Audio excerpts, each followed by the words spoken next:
আসসালামু আলাইকুম viewers, রফুন্স recipe ওয়ার্ল্ডে সবাইকে স্বাগতম। কেমন আছেন ভিউয়ার্স আপনারা সবাই? আশা করি আল্লাহর রহমতে সবাই খুব ভালো আছেন। আবারও চলে এলাম পাকা তাল দিয়ে আরও মজার একটা রেসিপি শেয়ার করতে। আর আজকে আমি পাকা তাল দিয়ে বুন্দা রেসিপি করে দেখাবো। আর এই তালের সিজনে আপনারা একবার হলেও পাকা তাল দিয়ে বুন্দাটা তৈরি করবেন, খেতে কিন্তু অসম্ভব মজার হয়। কেউ কিন্তু বুঝতেই পারবে না যেটা তাল দিয়ে তৈরি করা হয়েছে বুন্দাটা। দেখবেন বাসার ছোট থেকে বড় সবাই খেতে খুবই পছন্দ করবে। আর এটা এতটা মজার হয়েছিল যে আমি নিজেই কিন্তু অনেকখানি খেয়ে ফেলেছি। তাহলে চলুন মূল রেসিপিতে। আজকে বুন্দা বানানোর জন্য আমার কি কি লাগছে, প্রথমে এখানে একটা বাটি নিয়ে নিয়েছি। আর এখানে আমি নিয়ে নিয়েছি একটা স্টেইনারটা দিয়ে এখানে আমি 1 কাপ বেসন নিয়েছি। আর এই বেসনটাও আমি নিজে ঘরে তৈরি করে নিয়েছিলাম। তো বেসনটা আমি স্টেইনারে ঢেলে দিয়েছি, খুব সুন্দর করে চেলে নেব। অবশ্যই কিন্তু বুন্দা বানানোর আগে এরকম বেসনটা একটু চেলে নেবেন যাতে কোনো রকমের দলা না থাকে, তাহলে স্মুথ একটা ব্যাটার রেডি হবে। এরকম যদি চেলে নেন তো খুব সুন্দর করে আমি চেলে নিয়েছি। আর এটুকু এখন আমি ফেলে দিচ্ছি।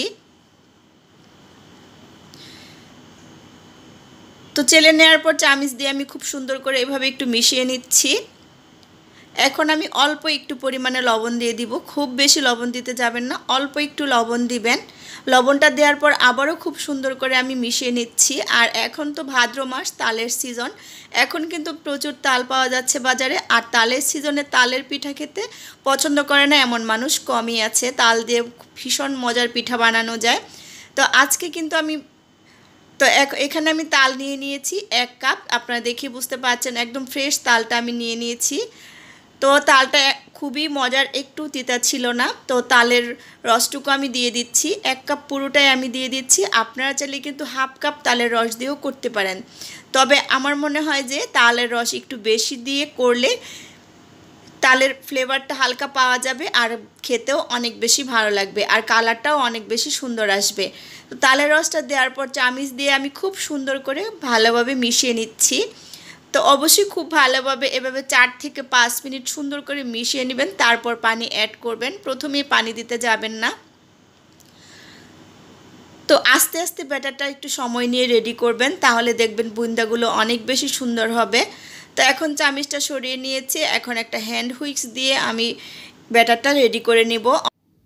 তো আমি 1 কাপ পানি নিয়েছি, সেখান থেকে অল্প অল্প পানি দিয়ে আমি ব্যাটারটা রেডি করব। অবশ্যই কিন্তু পানিটা একবারে দিতে যাবেন না, অল্প অল্প পানি দিবেন আর ব্যাটারটা রেডি করবেন। একবারে বেশি পানি দিতে গেলে কিন্তু ব্যাটারটা পাতলা হয়ে যাবে, আর পাতলা হয়ে গেলে কিন্তু বুন্দা তৈরি করতে পারবেন না। তো আবার একটুখানি পানি আমি দিয়ে দিয়েছি, দেওয়ার পর খুব সুন্দর করে এভাবে হ্যান্ড হুইক্স দিয়ে আমি ব্যাটারটা রেডি করে নিচ্ছি। অবশ্যই কিন্তু একটু সময় নিয়ে এই কাজটা করবেন, তাহলে দেখবেন ব্যাটারটা স্মুথ হবে। আর ব্যাটারটা যদি স্মুথ হয় তাহলে কিন্তু বুন্দাগুলো অনেক সুন্দর হবে। তো আমার এখানে 1/3 কাপের মতো পানি লেগেছে, 1 কাপ পানি পুরোপুরি লাগেনি, 1/3 কাপ পানি দিয়েছি, আমি নর্মাল পানিটাই দিয়েছি। তো আমি খুব সুন্দর করে কিন্তু হ্যান্ড হুইক্স দিয়ে মিশিয়ে নিয়েছি। এখন চামিচ দিয়ে নেড়েচেড়ে আপনাদেরকে দেখিয়ে দিচ্ছি যে ব্যাটারের ঘনত্বটা কীরকম হবে। তো আমার কাছে মনে হচ্ছিল যে তারপরে একটু ঘন লাগছে, আমি আরেক টেবিল চামচ পরিমাণ মতো পানি দিয়ে দিয়েছি। পানিটা দেওয়ার পর আবারও খুব সুন্দর করে নেড়েচেড়ে আমি এটা রেডি করে নিয়েছি। আর আপনারা এখন দেখে বুঝতে পারছেন যে ব্যাটারের ঘনত্বটা ঠিক এরকম হবে। তো এখন আমি এটা সাইডে রেখে দিচ্ছি 10 মিনিটের জন্য। আর এদিক দিয়ে চলে এসেছি বুন্দার শিরাটা তৈরি করার জন্য। চুলাতে প্যান বসিয়ে 1 কাপ চিনি দিয়ে দিয়েছি আমি, আর 2 কাপ পানি দিয়ে দিচ্ছি। এখানে 3-4টার মতো এলাচ দিয়ে দিব আমি সুন্দর একটা ফ্লেভারের জন্য। তো চুলাটা আমি অন করে দিয়েছি। আর এই চিনি শিরাটা কিন্তু ঘন হবে না, একটু চিটচিটে ভাবের শিরা হবে।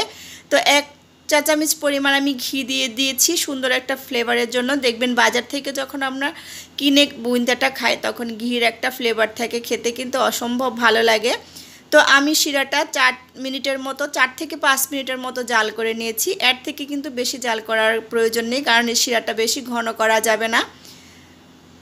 1 তার বা 2 তারের মতো শিরাও লাগবে না। চিটচিটের ভাবটা আসবে যখন হাতে নেওয়ার পর, তখন কিন্তু চুলাটা বন্ধ করে দিবেন। আমি চুলাটা বন্ধ করে সাইডে রেখে দিয়েছি। আর এদিক দিয়ে প্যান বসিয়ে আমি তেল গরম করে নিয়েছি। আর একটা চামচে আমি ব্যাটার দিয়ে দিচ্ছি। দেখুন এমনিতেই কিন্তু আস্তে আস্তে বুন্দাগুলো এভাবেই পড়ে যাচ্ছে। চামিচটা জাস্ট শুধু উপরে তেলের উপরে এভাবে ধরে রাখবেন আর একটু উঁচু করে ধরে রাখবেন, দেখবেন এমনিতে এরকম ফোঁটা ফোঁটা পড়বে আর তেলের উপরে ভেসে উঠবে। চামিচ কিন্তু নাড়াচাড়া করার তেমন প্রয়োজন নেই, বেশি নাড়াচাড়া করতে গেলে কিন্তু বুন্দাগুলো লম্বা হয়ে যাবে, এরকম গোল হবে না, শেপগুলো ভালো হবে না। তো অবশ্যই এরকম করে উঁচু করে একটু ধরে রাখবেন, এমনিতেই দেখবেন বুন্দাগুলো সুন্দর সুন্দর করে টপ টপ করে একটা একটা করে এরকম পড়বে তেলের উপরে, সাথে সাথেই ভেসে উঠবে। তো এখন আমি এগুলো উঠিয়ে নিচ্ছি। আর এই বুন্দাগুলো কিন্তু বেশিক্ষণ সময় ভাজা যাবে না, 1 মিনিটের মধ্যে এগুলো কিন্তু ভাজা হয়ে যাবে। 1 মিনিটের মধ্যে এগুলো উঠিয়ে নেবেন, না হলে কিন্তু বেশি কালার চলে আসবে। তো আপনারা দেখলেন তো কত সুন্দর করে কিন্তু বুন্দাগুলো তৈরি হয়ে গেছে। তো এগুলো আমি উঠিয়ে নিচ্ছি।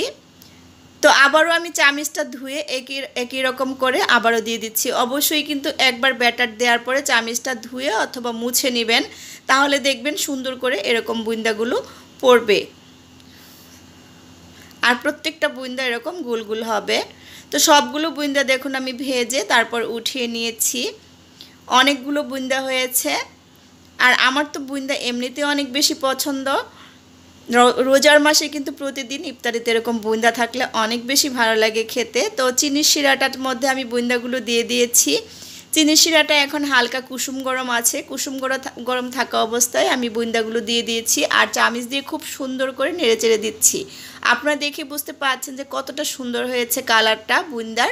তো এখন আমি এটা রেস্টে রেখে দিব 15 মিনিটের মতো ঢাকা দিয়ে, আর ফিরে আসছি 15 মিনিট পর। তো ফিরে এলাম 15 মিনিট পর, দেখুন বুন্দাগুলো চিনির শিরা খেয়ে একদম ফুলে উঠেছে। এখন আমি পরিবেশন করে নেব, একদম মাখা মাখা হয়ে গেছে। আর এই বুন্দাটা যখন আপনারা নিজেরা তৈরি করে খাবেন নিজেরাই বুঝবেন যে এটা খেতে কতটা মজার হয়, অসম্ভব মজার হয় কিন্তু খেতে। আর আপনারা একবার হলেও ট্রাই করবেন আর আমাকে অবশ্যই কমেন্টস করবেন। তো আমার রেসিপিটা যে যেখান থেকে দেখছেন ফ্রেন্ডস ফ্যামিলির সাথে বেশি বেশি করে শেয়ার করে দিবেন। যারা ফেসবুক পেজ থেকে দেখবেন প্লিজ আমার পেজটা ফলো দিয়ে রাখবেন।